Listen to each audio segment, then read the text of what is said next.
Assalamualaikum warahmatullahi wabarakatuh. Kami dari kelompok 4 akan menjelaskan materi tentang AI atau yang disebut dengan kecerdasan buatan yang beranggotakan Eka Widiawati, Aliatul Rifat Nabila, Oscar Febi Wijaya, Muhammad Dwi Bahrul Islami, dan Arif Rahman Hakim. Selanjutnya kita akan menjelaskan tentang materi AI. Apa itu AI? Gambaran umum AI, kecerdasan buatan AI, mengacu pada simulasi kecerdasan manusia dalam mesin, memungkinkan mereka untuk belajar, berpikir, dan melakukan tugas yang biasanya memerlukan kecerdasan manusia. Mengenai jenis AI dapat dikategorikan menjadi AI yang sempit, yang dirancang untuk tugas tertentu, dan AI umum yang menunjukkan kecerdasan mirip manusia dalam berbagai tugas. Dalam aplikasi AI digunakan dalam berbagai bidang seperti kesehatan, keuangan, transportasi, dan hiburan untuk mengotomatisasi proses dan meningkatkan pengambilan keputusan. Awal mula AI. Konsep AI pertama kali diperkenalkan oleh John McCarthy pada tahun 1956 dan sejak saat itu, AI telah berkembang secara signifikan, merevolusi teknologi dan masyarakat. Dalam sejarah AI, sejarah meliputi pengembangan sistem pakar, jaringan syaraf, dan munculnya algoritma pembelajaran mesin dan deep learning. Prospek saat ini, AI telah menjadi bagian integral dari kehidupan modern, mendorong inovasi dalam robotika, pemrosesan bahasa alami, dan kendaraan otonom. Tujuan pembentukan AI. Otomatisasi AI bertujuan untuk mengotomatisasi tugas-tugas yang repetitif, mengoptimalkan alur kerja, dan memungkinkan sumber daya manusia fokus pada upaya yang lebih strategis dan kreatif. Pemecahan masalah. Dengan menganalisis kumpulan data yang benar, AI dapat mengidentifikasi pola dan anomali, mengarah pada pemecahan masalah yang efektif dan dukungan keputusan. Catalyst inovasi. AI menjadi pendorong inovasi, memfasilitasi pengembangan produk, layanan, dan model bisnis baru. Baik, jadi yang selanjutnya saya akan menjelaskan tentang komponen utama AI. Jadi dalam kecerdasan buatan atau AI ada dua komponen yang sering dibahas, yakni basis pengetahuan atau biasa disebut knowledge base dan motor inferensi atau yang biasa disebut inference engine. Nah, gimana sih yang dimaksud basis pengetahuan dan motor inferensi itu? Jadi basis pengetahuan sendiri atau knowledge base itu adalah komponen utama yang ada dalam sistem AI yang berisi fakta-fakta, teori, pemikiran, dan hubungan antara satu dengan lainnya. Komponen ini berfungsi sebagai tempat untuk menyimpan dan mengelola informasi dan pengetahuan yang diperoleh dari berbagai sumber, termasuk dari pengetahuan pakar, teori, dan data. Nah, basis pengetahuan inilah yang nantinya digunakan oleh sistem untuk menyelesaikan masalah atau membuat keputusan. Jadi basis pengetahuan ini dapat direpresentasikan dalam berbagai format seperti yang pertama bisa berbasis data relasional, di mana basis data relasional ini maksudnya tempat data ini disimpan dalam tabel yang terdiri dari kolom dan baris yang menunjukkan atribut dan nilai data. Yang kedua, basis pengetahuan dapat direpresentasikan melalui jaringan semantik. Nah, jaringan semantik ini merupakan tempat, fakta, dan aturan yang dihubungkan melalui tautan yang menunjukkan hubungan di antara keduanya. Dan yang terakhir, basis pengetahuan dapat direpresentasikan dalam format logika formal, yakni ketika fakta dan aturan diungkapkan dalam bentuk simbol dan rumus yang didasarkan pada aturan penalaran yang ketat. Dan komponen utama AI yang kedua yakni motor inferensi atau inference engine. Nah, maksudnya apa sih? Motor inferensi ini merupakan komponen inti dari sistem kecerdasan buatan yang berisi mekanisme berpikir dan model inferensi sistem yang menganalisis suatu masalah tertentu dan menemukan jawaban atau kesimpulan menarik dan terbaik. Motor inferensi ini memilih informasi yang relevan untuk menarik kesimpulan. Dengan demikian, sistem ini dapat menjawab pertanyaan pengguna meskipun jawabannya tidak disimpan secara spesifik dalam basis pengetahuan. Motor inferensi ini bekerja sama dengan basis pengetahuan tadi atau knowledge base untuk memungkinkan sistem AI untuk menjawab pertanyaan, untuk pemecahan masalah dan pengambilan keputusan. Dan secara keseluruhan, basis pengetahuan dan motor inferensi ini adalah bagian penting dari sistem AI yang memungkinkan sistem untuk memproses informasi, membuat kesimpulan, dan mengambil keputusan. Oke, yang selanjutnya nomor 5 ada perbedaan AI atau kecerdasan buatan dengan kecerdasan alami. Nah, seperti yang sudah kita ketahui secara sederhana, AI itu adalah sistem yang dibuat oleh manusia menggunakan pemrograman dan algoritma mesin. Sedangkan kecerdasan alami yang seperti kita lihat, kecerdasan alami ini berkembang secara alami pada makhluk hidup seperti manusia dan hewan melalui evolusi dan pembelajaran. Untuk perbedaan utama antara kecerdasan AI dan kecerdasan alami ini seperti apa? Jadi yang pertama, kecerdasan buatan itu bersifat lebih permanen. Sedangkan kalau kecerdasan alami itu cepat mengalami perubahan dan bersifat lebih kreatif karena cepat belajar seperti itu.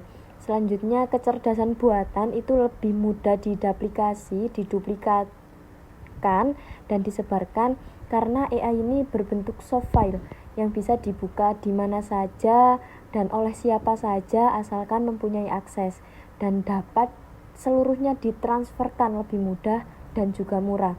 Kalau kecerdasan alami itu tidak mudah diduplikasi dan disebarkan karena mentransfer pengetahuan manusia dari satu orang ke orang lain itu membutuhkan proses yang sangat lama, dan juga suatu keahlian itu tidak akan pernah dapat diduplikasikan secara lengkap.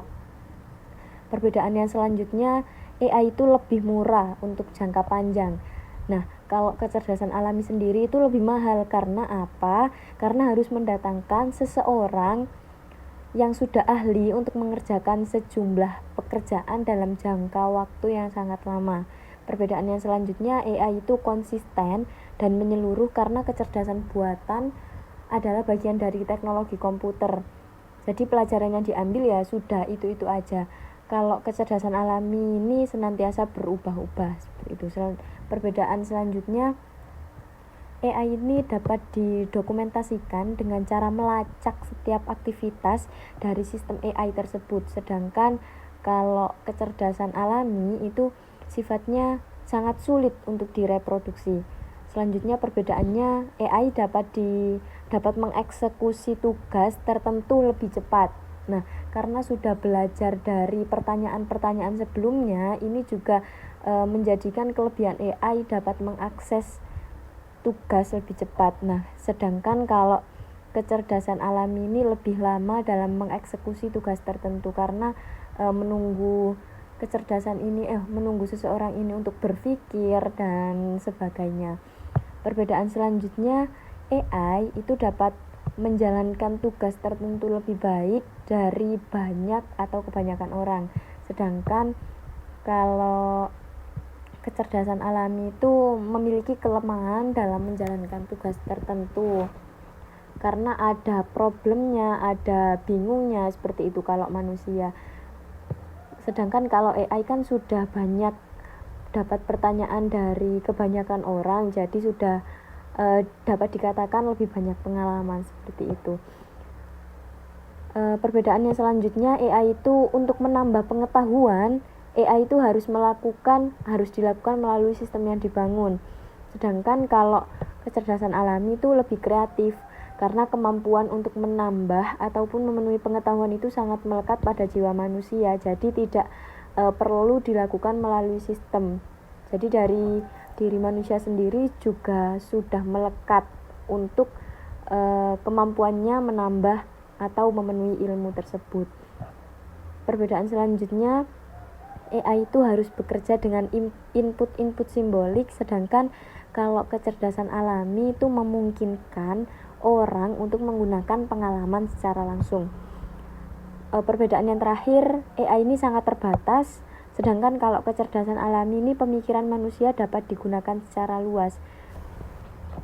Dari perbedaan-perbedaan yang sudah disebutkan di atas ini menunjukkan bahwa kecerdasan alami yang dimiliki manusia itu masih lebih unggul dalam hal kesadaran dan fleksibilitas dan adaptasi, meskipun AI itu juga memiliki kemampuan yang luar biasa dalam berbagai hal. Jadi poin yang keenam, kita akan membahas tentang tren dan perkembangan AI yang saat ini sedang terjadi. Dari kemajuan teknologi yang semakin cepat yang kita alami setiap tahunnya, AI ini terus menjadi inovasi yang masih hangat sampai saat ini untuk diperdebatkan. Nah, membahas tentang kecerdasan buatan atau AI, para peneliti, masyarakat, dan pencipta teknologi ini pastinya ingin mengetahui lebih jauh mengenai perkembangan kecerdasan buatan. Nah, inilah beberapa tren penggunaan AI yang terus mengalami perkembangan signifikan dan berpotensi besar membawa perubahan dunia melalui AI. Yang pertama ada generative AI atau Gen AI. Nah, Gen AI ini dimulai dengan AI yang membuat gambar dan berlanjut dengan ChatGPT. Sejak saat itu, kecerdasan buatan generatif ini menunjukkan momentumnya karena kemudahan akses oleh pengguna dan pengoperasiannya juga sangat mudah. Gen AI ini juga menawarkan nilai tambah yang nyata untuk kebutuhan pribadi dan bisnis. Kecerdasan buatan ini juga akan terus berkembang karena adanya investasi besar di baliknya. Investasi besar ini juga menjadi awal munculnya tools-tools terbaru untuk membuat teks, gambar, video, dan audio terbaru dengan fitur yang lebih baik dan lebih menarik. Tren penggunaan AI yang saat ini sedang terjadi yang kedua ada workplace AI. Nah, kecerdasan buatan ini sering dianggap sebagai mainan yang menarik untuk dimainkan. Namun, tidak hanya itu, AI juga dapat memberikan dampak besar bagi bisnis karena juga dapat membantu meningkatkan produktivitas. Misalnya meminimalkan ketidakakuratan teks, membuat konten planning blog dan media sosial, menyaring topik yang sangat sulit untuk target audiens dan lain-lain. Namun tidak sedikit orang itu mungkin khawatir bahwa AI ini akan mengambil alih tempat kerja mereka. Pastinya hal itu sering memang ada. Namun manusia juga harus memahami bahwa AI juga akan menciptakan banyak lapangan kerja baru untuk mereka nantinya. Karena itulah seluruh manusia yang mengkhawatirkan hal tersebut harus beradaptasi dan memperoleh keterampilan baru. Hal ini karena beberapa keterampilan itu menjadi usang dan otomatis diganti oleh AI. Namun di lain hal, keterampilan yang berkaitan dengan kemampuan beradaptasi, kreativitas, penilaian analitis, dan kecerdasan emosional sangatlah penting dan tetap sangat berharga bagi manusia-manusia karena hal ini mungkin sulit digantikan oleh AI karena AI tidak mempunyai perasaan yang peka terhadap hal-hal tersebut. Oleh karena itu, penerapan AI yang ada di tempat kerja saat ini akan meningkatkan proses, produktivitas, dan hasil. Sementara AI menggantikan dan menciptakan lapangan kerja baru. Tren yang terakhir yakni multimodal AI model. Nah, kecerdasan buatan ini mengambil konsep multimodal itu adalah salah satu tren yang terlihat dalam perkembangan AI saat ini. Pastinya sudah familiar teman-teman sekalian dengan model AI ini yang berfokus pada pemrosesan data. Sekarang dengan pembelajaran mendalam mengenai multimodal, kita dapat melatih model untuk menemukan hubungan antara berbagai jenis kategori. Secara sederhana, ketika hal ini tercapai, ini bisa dimanfaatkan oleh manusia itu mendapatkan AI yang dapat mengubah teks menjadi gambar, gambar menjadi video, dan teks menjadi audio. AI multimodalis ini bisa kita lihat dari contoh sederhananya di Google yang bisa mengubah Word menjadi PDF, gambar menjadi audio, dan lain sebagainya. Nah, saat ini hampir semua sektor industri di Indonesia itu dapat mengadopsi AI sesuai dengan kebutuhannya. Penerapan kecerdasan buatan AI ini membuat alur kerja menjadi lebih efisien dan efektif.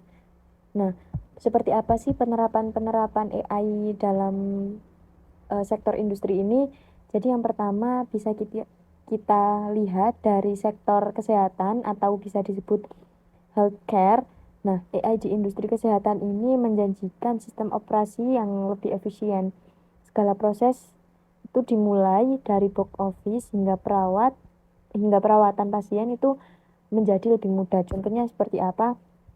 Yang pertama, chatbot AI ini dapat bertindak sebagai perawat untuk menjawab berbagai pertanyaan terkait kesehatan, mengirim laporan ke dokter, dan menjadwalkan kunjungan. Yang saat ini sedang viral itu bisa kita lihat seperti Halo Dokter. Nah, seperti itu. Contoh yang selanjutnya di poin kesehatan, ini penerapan AI juga dapat mengurangi resiko kesalahan dosis obat dan penipuan yang dilakukan oleh pihak yang tidak bertanggung jawab. Penerapan yang kedua, yakni di manufacturing. AI ini memainkan peran yang cukup besar dalam industri manufaktur, contohnya seperti mencegah terjadinya masalah di masa depan dengan memprediksi kerusakan alat, sehingga penanganan bisa dilakukan secara akurat. Pabrik juga menggunakan AI ini untuk secara otomatis mendeteksi ketika orang atau benda berada dalam jarak berbahaya dari mesin. Bisnis ini juga dapat menggunakan AI di berbagai bidang seperti logistik, manajemen rantai pasokan, kendaraan otomatis, peralatan manufaktur, kontrol kualitas, inventaris, dan fungsi teknologi informasi. Penerapan yang selanjutnya ada di transportasi. Nah, AI ini juga dapat memberikan solusi terhadap berbagai permasalahan terkait transportasi, misalnya kendaraan otomatis, deteksi pejalan kaki, manajemen lampu lalu lintas, prediksi waktu perjalanan, pemantauan kondisi jalan, manajemen parkir, deteksi kecelakaan, pengenalan plat nomor, dan pemantauan pengemudi. Secara sederhananya, contohnya yang bisa kita rasakan itu prediksi waktu perjalanan. Ketika kita menggunakan Google Maps, kita akan dibantu oleh AI untuk memprediksi waktu perjalanan. Jadi peran AI dalam transportasi contoh sederhananya seperti itu. Penerapan AI yang terakhir yakni di sektor pendidikan. AI ini perannya tidak hanya mempengaruhi pembelajaran siswa saja, tetapi juga pengajaran guru. Beberapa contoh penerapannya seperti yang pertama ada personalized learning, yakni merupakan pembelajaran yang disesuaikan dengan keadaan setiap siswa. Yang kedua, contohnya tugas dan penilaian otomatis, itu yang mengoptimalkan penilaian agar lebih akurat dan objektif. Contoh yang terakhir juga AI dapat membantu guru membuat konten yang lebih inovatif, kreatif, dan dipersonalisasi.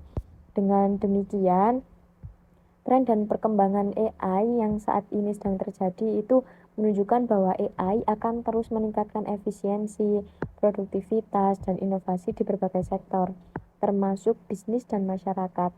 Masa depan AI ini menjanjikan banyak inovasi, namun juga memerlukan perhatian terhadap masalah etika dan peraturan untuk memastikan penggunaan teknologi ini secara bertanggung jawab. Selanjutnya, saya akan menjelaskan tentang fungsi AI. AI memiliki beberapa fungsi yang sangat bermanfaat dalam berbagai aspek kehidupan. Berikut adalah beberapa fungsi AI. Yang pertama, otomatisasi. AI bisa mengotomatiskan tugas-tugas rutin yang berulang, seperti memasukkan data, memproses informasi, atau bahkan menjalankan mesin. Contohnya, mesin di pabrik yang bisa bekerja sendiri tanpa perlu bantuan manusia. Yang kedua, analisis data. AI mampu menganalisis sejumlah besar data dengan cepat dan akurat, membantu dalam menemukan pola atau tren yang mungkin tidak terlihat oleh manusia. Misalnya, AI bisa menganalisis data penjualan untuk mengetahui produk mana yang paling populer. Yang ketiga, pengenalan pola. AI bisa mengenali pola dalam data, seperti pengenalan wajah dalam foto atau suara dalam rekaman audio. Teknologi ini digunakan dalam aplikasi keamanan dan perangkat lunak pengenalan suara seperti asisten virtual. Yang keempat, prediksi. AI dapat membuat prediksi berdasarkan data historis. Misalnya, AI bisa memprediksi tren pasar saham atau cuaca berdasarkan data yang telah dikumpulkan sebelumnya. Yang kelima, interaksi dengan manusia. AI bisa berinteraksi dengan manusia melalui chatbot atau asisten virtual, menjawab pertanyaan, atau membantu menyelesaikan masalah. Contohnya, asisten seperti Siri atau Alexa yang bisa menjawab pertanyaan atau menjalankan perintah suara. Selanjutnya, manfaat AI. AI telah menjadi inovasi teknologi yang sangat kuat untuk kekuatan bisnis di segala sektor. Manfaat AI ini semakin dapat dirasakan untuk memudahkan berbagai kebutuhan bisnis yang unik dan berbeda-beda. Semakin meningkatnya tujuan dan kebutuhan bisnis, teknologi yang digunakan pun semakin canggih. Kini, bisnis dapat merasakan manfaat penggunaan teknologi baik untuk pengelolaan data hingga mengambil keputusan terbaik. Berikut manfaat AI. Yang pertama, mengotomatisasi alur kerja. Alur kerja bisnis menjadi lebih efisien dengan mengotomatisasi pekerjaan rutin yang dilakukan secara manual menggunakan AI. Hal ini memungkinkan perusahaan untuk menghemat waktu dan sumber daya, serta meningkatkan efisiensi operasional. Yang kedua, pengoptimalan proses bisnis. AI dapat mengotomatiskan tugas-tugas yang bersifat monoton dan berulang, mengakibatkan percepatan produksi, pengurangan kesalahan manusia, dan penghematan biaya operasional. Dalam lingkungan manufaktur, robotika cerdas digunakan untuk mempercepat garis produksi, sedangkan sistem otomasi AI diterapkan untuk meningkatkan efisiensi proses manajemen supply chain. Yang ketiga, inovasi produk dan layanan. AI berfungsi sebagai pendorong utama dalam mendorong inovasi produk dan layanan. Dengan analisis data yang mendalam dan pemahaman mendalam tentang tren pasar, perusahaan dapat mengenali peluang-peluang baru untuk mengembangkan produk dan layanan yang inovatif. Selain itu, AI juga dapat berkontribusi dalam proses riset dan pengembangan, mempercepat waktu peluncuran produk baru ke pasar. Yang keempat, peningkatan pengalaman pengguna. AI membawa dampak positif dalam meningkatkan pengalaman pengguna, terutama dalam sektor e-commerce, hiburan, dan layanan pelanggan. Sistem rekomendasi berbasis AI dapat menganalisis preferensi pengguna dan memberikan rekomendasi yang sesuai, meningkatkan relevansi konten yang disajikan. Dalam layanan pelanggan, chatbot cerdas menggunakan pemahaman bahasa alami untuk memberikan respon cepat dan solusi kepada pengguna. Yang kelima, automatisasi tugas rutin. AI dapat mengotomatisasi tugas-tugas yang berulang dan berulang, menghemat waktu dan sumber daya manusia. AI dapat digunakan untuk mengelola sistem administrasi, mengatur jadwal, dan mengelola data. Yang keenam, meningkatkan produktivitas. AI membantu meningkatkan produktivitas dengan mengotomatisasi tugas yang berulang dan mengurangi kesalahan pekerjaan. AI dapat digunakan untuk mengelola sistem keamanan, mengawasi lalu lintas, dan mengatur sistem produksi. Yang ketujuh, pembelajaran dan analisis data. AI dapat memproses dan menganalisis data dalam skala besar, melakukan tugas berulang dengan presisi, dan bekerja seperti manusia. AI dapat digunakan untuk menganalisis data pasar, mendeteksi kecurangan, dan membuat rekomendasi konten yang disesuaikan. Yang kedelapan, meningkatkan keselamatan dan keamanan. AI digunakan dalam sistem keamanan untuk mendeteksi dan mencegah keamanan. Misalnya, kamera keamanan yang dilengkapi, AI bisa mengenali aktivitas mencurigakan dan memberikan peringatan dini, membantu mencegah kejahatan. Yang kesembilan, pendukung dalam pendidikan. AI membantu dalam pendidikan dengan menyesuaikan materi pembelajaran sesuai kebutuhan masing-masing mahasiswa. Ini memungkinkan pengalaman belajar yang lebih personal dan efektif, membantu mahasiswa memahami materi dengan cara yang paling sesuai untuk mereka. Yang selanjutnya, kelebihan AI. Yang pertama, AI dapat mengurangi kesalahan manusia dengan mengambil keputusan berdasarkan data yang dikumpulkan sebelumnya dan algoritma tertentu, meningkatkan keakuratan dan mengurangi risiko kesalahan manusia. Contohnya, sistem robot bedah yang menggunakan AI dapat melakukan prosedur rumit dengan presisi tinggi, mengurangi risiko kesalahan manusia, dan meningkatkan keselamatan pasien di bidang kesehatan. Yang kedua, AI dapat mengatasi risiko dengan membiarkan robot AI mengatasi tugas-tugas berbahaya. Mesin dengan tubuh logam tahan terhadap lingkungan yang tidak bersahabat, menjadikan ideal untuk situasi berbahaya. Contohnya, robot pabrik yang menggunakan AI dapat melakukan tugas-tugas berulang seperti pengemasan produk dengan kecepatan dan akurasi tinggi, mengurangi biaya produksi dan meningkatkan efisiensi. Yang ketiga, AI dapat bekerja tanpa henti, berpikir lebih cepat dan menangani tugas-tugas berulang tanpa kesalahan. Contohnya, chatbot layanan pelanggan online yang menggunakan AI dapat memberikan bantuan instan kepada pelanggan kapan saja, bahkan di tengah malam, memastikan pelayanan pelanggan yang efisien sepanjang waktu. Yang keempat, AI dapat membantu dalam berbagai tugas, seperti pengembangan produk dan layanan, analisis data, dan pengoptimalan proses bisnis. Contohnya, AI dapat digunakan untuk mengembangkan sistem prediksi kompleks, meningkatkan efisiensi dan mengurangi biaya produksi.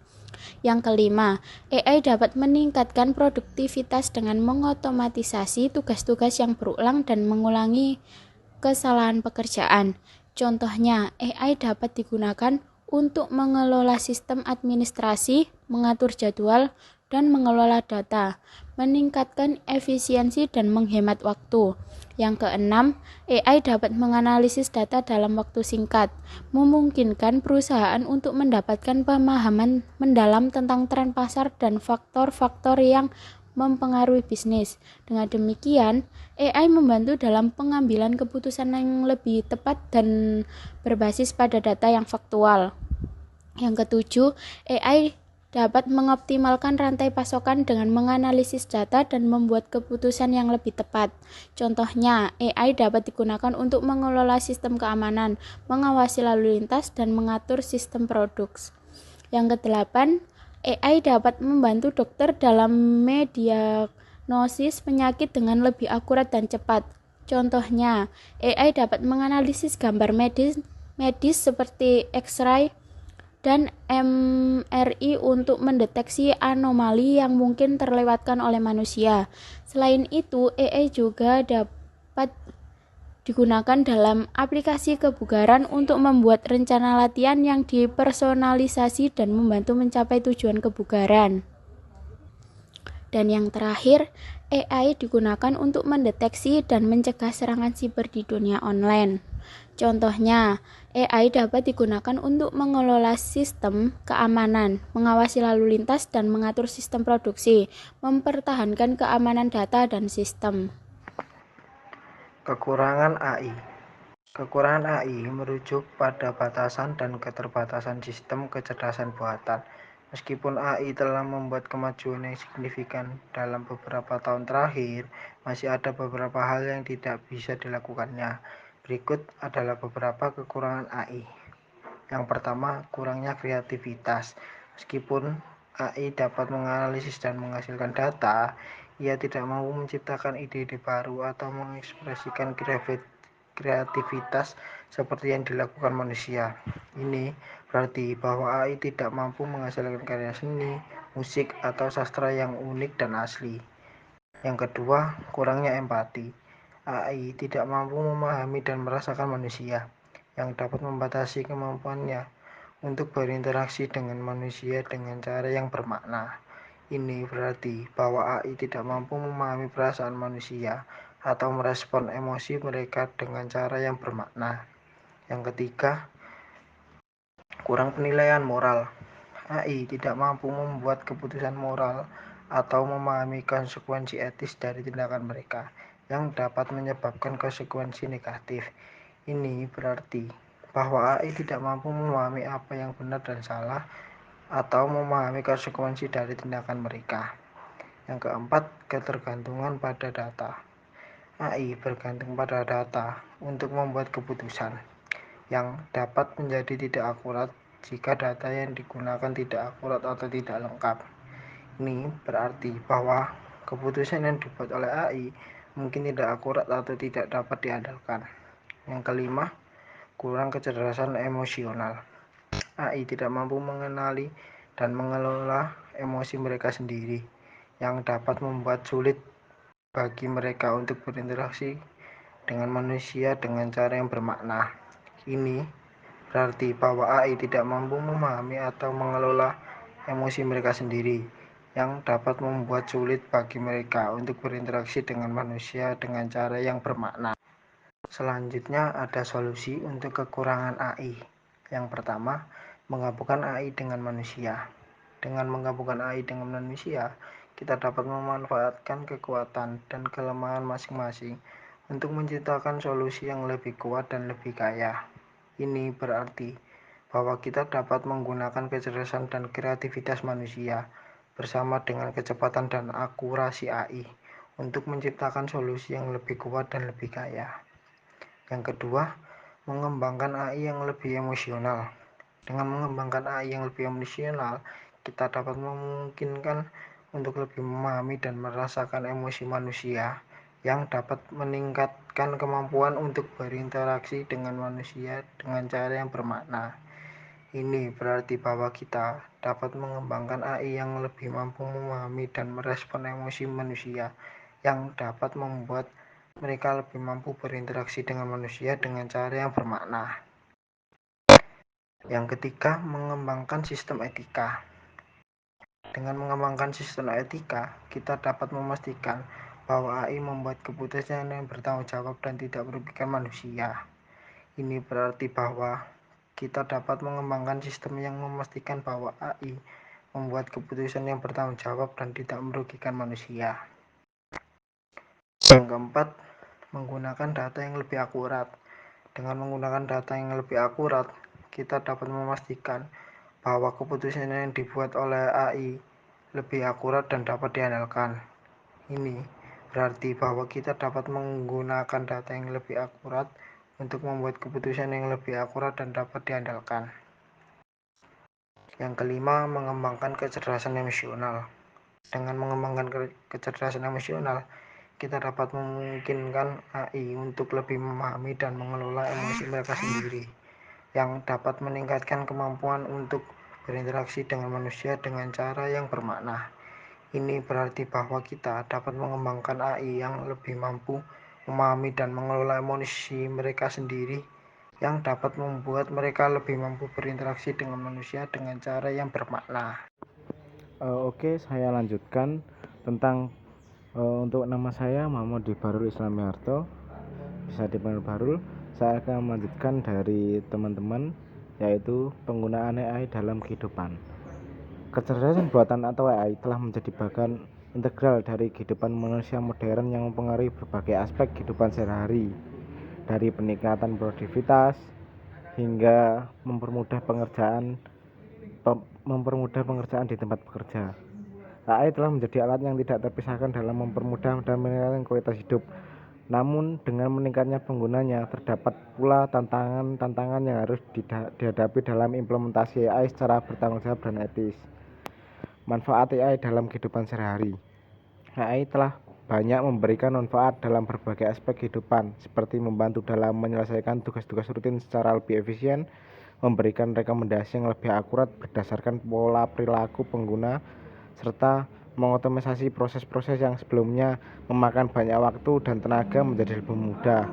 Contohnya asisten virtual AI yang membantu mengatur jadwal seperti Google ataupun dan lain-lainnya juga. Bahkan selain itu, sistem rekomendasi AI di platform media streaming dapat menyajikan konten yang lebih sesuai dengan preferensi pengguna. Yang ketiga, tantangan dalam implementasi AI. Meskipun AI membawa banyak manfaat, terdapat tantangan-tantangan yang harus dihadapi dalam mengimplementasikannya secara efektif dan bertanggung jawab. Salah satu tantangan utama dalam kebutuhan akan data yang berkualitas tinggi dan dalam jumlah besar untuk melatih model AI. Ada keterbatasan data juga dapat menyebabkan bias dan ketidakakuratan dalam hasil analisis yang diberikan oleh AI. Selain itu, permasalahan keamanan dan privasi data juga menjadi perhatian penting, terutama ketika AI digunakan untuk mengumpulkan dan menganalisis informasi secara sensitif oleh pengguna. Selanjutnya, kendala etis dan hukum dalam penggunaan AI. Pengguna AI telah memunculkan pertanyaan-pertanyaan etis dan hukum yang perlu dipertimbangkan. Misalnya bagaimana memastikan aksesibilitas dan transparansi dalam proses pengambilan keputusan oleh sistem AI. Bagaimana mengatasi yang bisa muncul dalam algoritma AI, serta bagaimana menjaga keseimbangan antara pemanfaatan AI dan perlindungan hak-hak individu. Isu-isu ini memerlukan kolaborasi antara para penemu, pembuat kebijakan dan masyarakat untuk merumuskan kerangka etis dan regulasi yang tepat dalam penggunaan teknologi AI. Kebutuhan data dan infrastruktur untuk AI. Pembangunan AI yang lebih efektif membutuhkan ketersediaan data yang berkualitas tinggi dan infrastruktur pendukung yang menandai. Data yang digunakan untuk melatih model AI yang harus akurat, representatif, dan bebas dari bias. Ini membutuhkan investasi dan pengumpulan dan penyimpanan dan pemrosesan data yang dapat diandalkan. Selain itu, infrastruktur komputasi yang kuat termasuk perangkat keras dan perangkat lunak yang canggih diperlukan untuk menjalankan algoritma AI yang kompleks. Kolaborasi antar sektor publik dan swasta sangat penting untuk membangun ekosistem yang mendukung pengembangan AI yang berkelanjutan. Peran ilmu komputer dalam pengembangan AI. Jadi dalam AI ada peran ilmu komputer untuk pengembangan dalam artificial intelligence. Contohnya 1, algoritma dan pemrograman data. Ilmu komputer memainkan peran fungsi fundamental dalam merancang algoritma yang efisien dan akurat untuk memproses data yang kompleks yang menjadi dasar sistem AI yang andal. 2. Pembelajaran mesin dan deep learning. Teknik-teknik seperti pembelajaran mesin dan deep learning yang berasal dari ilmu komputer memungkinkan sistem AI untuk belajar dan beradaptasi dari data yang tersedia. Arsitektur sistem cerdas. Ilmuwan komputer mengembangkan arsitektur sistem kompleks untuk mengintegrasikan berbagai komponen AI seperti pemrosesan bahasa, pengalihan komputer, dan pengambilan keputusan. Pentingnya kecerdasan buatan dalam inovasi. Peningkatan produktivitas. AI dapat membantu meningkatkan produktivitas dengan mengotomatisasi tugas-tugas rutin dan membantu pengambilan keputusan yang lebih cepat dan akurat.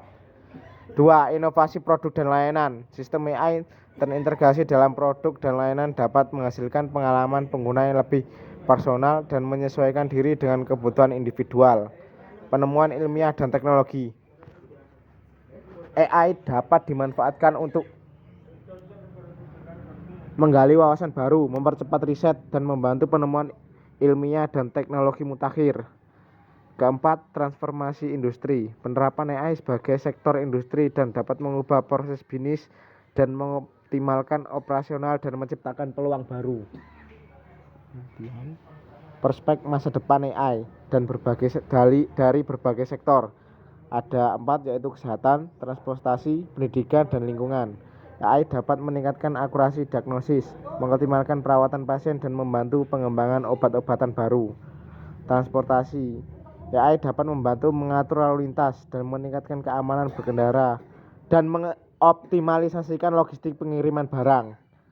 Pendidikan. AI dapat menciptakan pengalaman belajar yang lebih profesional dan lebih personal menyediakan umpan balik yang tepat waktu, dan membantu mengidentifikasi kebutuhan individu. Yang terakhir, lingkungan. AI dapat membantu memonitoring dan memprediksi perubahan iklim, mengoptimalkan penggunaan energi, serta mengidentifikasi solusi untuk masalah lingkungan. Terima kasih. Studi kasus tentang materi kecerdasan buatan adalah contoh bagaimana AI dapat digunakan untuk menyelesaikan masalah di dunia nyata. Berikut adalah beberapa contoh studi kasus tentang AI. Yang pertama, asisten virtual. Banyak perusahaan menggunakan AI untuk membuat asisten virtual seperti Siri atau Alexa yang dapat membantu orang dengan tugas-tugas seperti mencari informasi, mengatur pengingat, atau mengontrol perangkat rumah pintar. Asisten virtual ini dapat membantu orang menghemat waktu dan usaha dengan mengotomatisasi tugas-tugas rutin. Yang kedua, deteksi penipuan. AI dapat digunakan untuk mendeteksi dan mencegah penipuan dengan menganalisis data transaksi keuangan dan mengidentifikasi aktivitas yang mencurigakan. Ini dapat membantu lembaga keuangan dan bank mengidentifikasi dan mencegah transaksi penipuan yang dapat menghemat uang dan mengurangi risiko bagi pelanggan.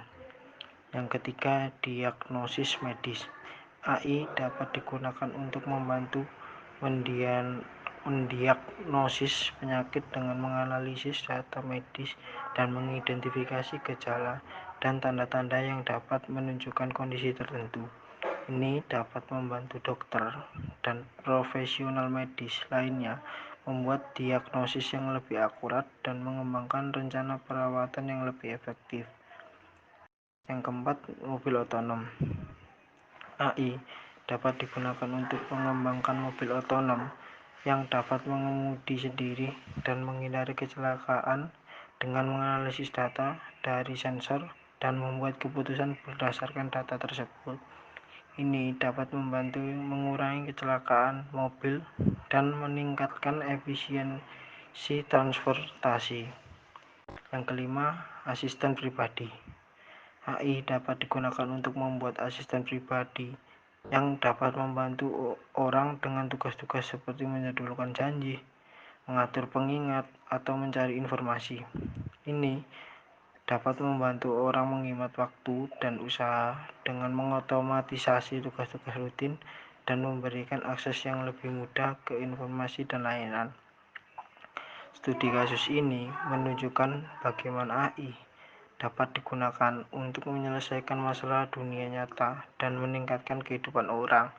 Dengan menggunakan AI untuk tugas-tugas seperti deteksi penipuan, diagnosis medis, dan mobil otonom, kita dapat mengembangkan solusi yang lebih efisien, akurat, dan efektif.